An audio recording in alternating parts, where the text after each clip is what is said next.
Vacancy का notification आया है जो इम्पोर्टेंट है। इस सूचना को बताना चाहिए मुझे, आप लोगों तक जानकारी देना अनिवार्य हो जाता है। क्योंकि अभी तक सिर्फ नोटिफिकेशन आया है, ऑनलाइन नहीं प्रारंभ हुआ, इसलिए पहले से जानकारी उपलब्ध हो गई है तो आप लोग उपलब्ध करा दी जाए। एसएससी कांस्टेबल की भर्ती है जो अभी 1 या 2 दिन पहले ही अपडेट हुआ नोटिफिकेशन। कम्प्लीटली नोटिफिकेशन नहीं है कि कितनी वैकेंसी है कैसे क्या है, लेकिन जल्द ही इसके आवेदन शुरू होने हैं।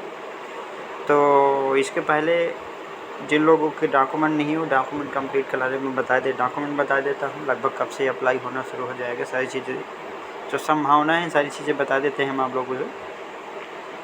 तो फटाफट देख लेते हैं। ये एसएससी का नोटिफिकेशन, ठीक है ना, स्टाफ सिलेक्शन एसएससी का नोटिफिकेशन है। एसएससी जीडी की वैकेंसी है।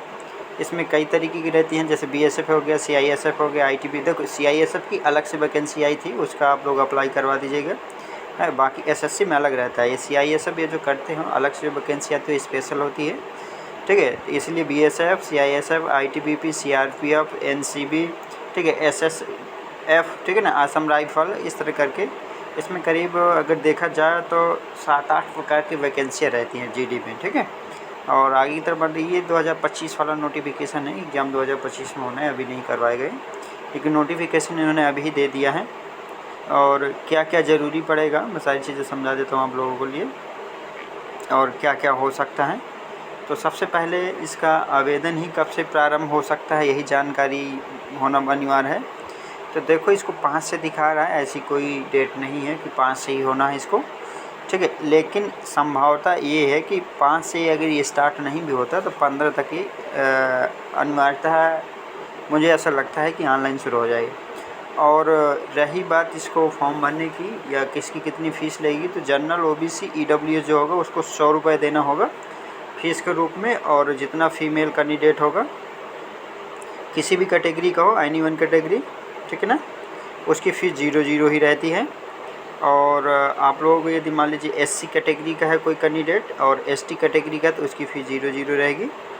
और कुछ चीज़ें और हैं, इसका एग्ज़ाम 2025 के पहले नहीं होगा, ये संभावित डेट है। और जनवरी तो संभावना नहीं है, लेकिन फरवरी या मार्च में करवा लेगा ये समथिंग।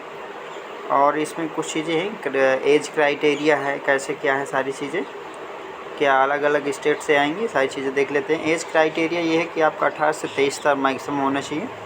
इसमें आपकी छूट लाई जाएगी जो एसटी और ओबीसी होता है, और जो एससी होता है, ठीक है ना, एससी होता है उसको 5 साल की छूट मिलती है, जनरल की नहीं मिलती, ठीक है।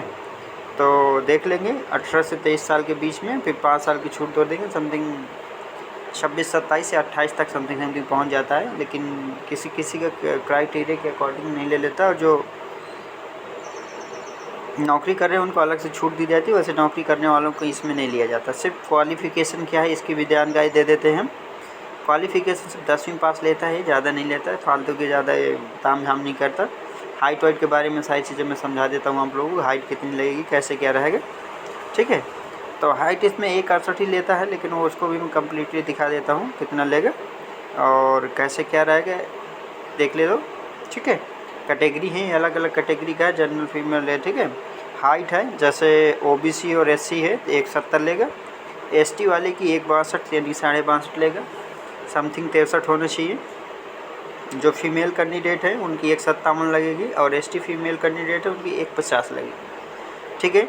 जनरल ओबीसी और एससी वालों की जो फीमेल कैंडिडेट 1.57 लगती है, और फीमेल एसटी वालों के लिए 1.50 लगती है। चेस्ट की बात करता है तो चेस्ट में जो जनरल ओबीसी होता है 80 से 85 हो जाना चाहिए सेंटीमीटर में, और आपका एसटी वालों का 76 से 80 हो जाना चाहिए। और फीमेल कैंडिडेट के लिए सीना यानी कि चेस्ट का कोई माप वाप नहीं होती।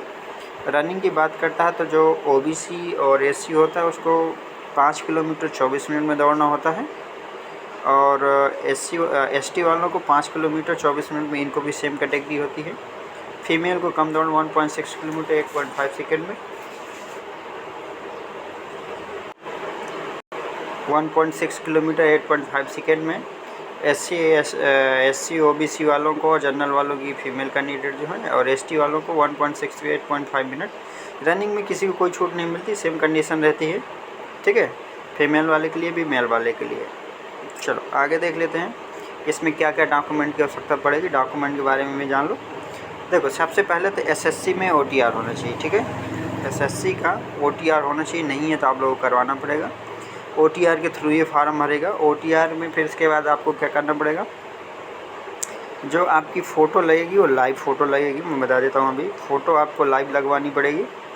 अगर आप यहाँ नहीं है तो जहाँ पर होंगे या जिस जगह पर होंगे वहाँ साइबर सेंटर में जाइए, जो जनसेवा केंद्र हो, ठीक है। प्रयास करिए कि किसी जनसेवा केंद्र में ही जाके अपना फॉर्म सबमिट कराइए, क्योंकि वहाँ पर जो आपका डॉक्यूमेंट होता है वो ज़्यादा सुरक्षित और सेफ माना जाता है।